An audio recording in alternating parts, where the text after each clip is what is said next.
Shqipëria dhe Kosova komunikojnë në të gjitha fushat duke përfshirë ato politike dhe ekonomike. Kështu ka thënë ambasadori i Shqipërisë në Kosovë, Petrit Malaj, gjatë një pritje për bizneset shqiptare, të cilat operojnë në Kosovë, raporton Kosova Press.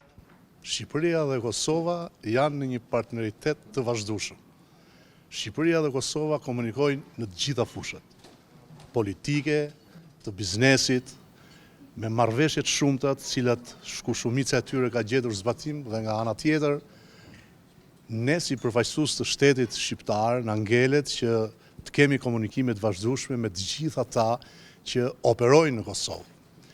Sot ne kemi një takim të parë të kësaj natyre me bizneset nga Shqipëria që operojnë në Kosovë. Ju jam mirënjohës të gjithëve për gjithçka bëjnë në këtë pikpamje të këtij bashkëpunimi ekonomik, tregtar, biznesor mes Shqipërisë dhe Kosovës. Ndër të tjera, Malaj tha se ambasada po bën punë intensive për të funksionalizuar dhomën ekonomike dypalëshe, e cila sipas tij do të thellojë edhe më tej bashkëpunimin ekonomik të dy vendeve. Ambasadori Malaj komentoi edhe emërimin e ish-ministrit të infrastrukturës së Kosovës në qeverinë e Kosovës, Librun Aliu, në krye të portit të Durrësit, duke thënë se është i lumtur për një gjë të tillë, duke theksuar se ai port është jo vetëm i Shqipërisë, por i gjithë shqiptarëve.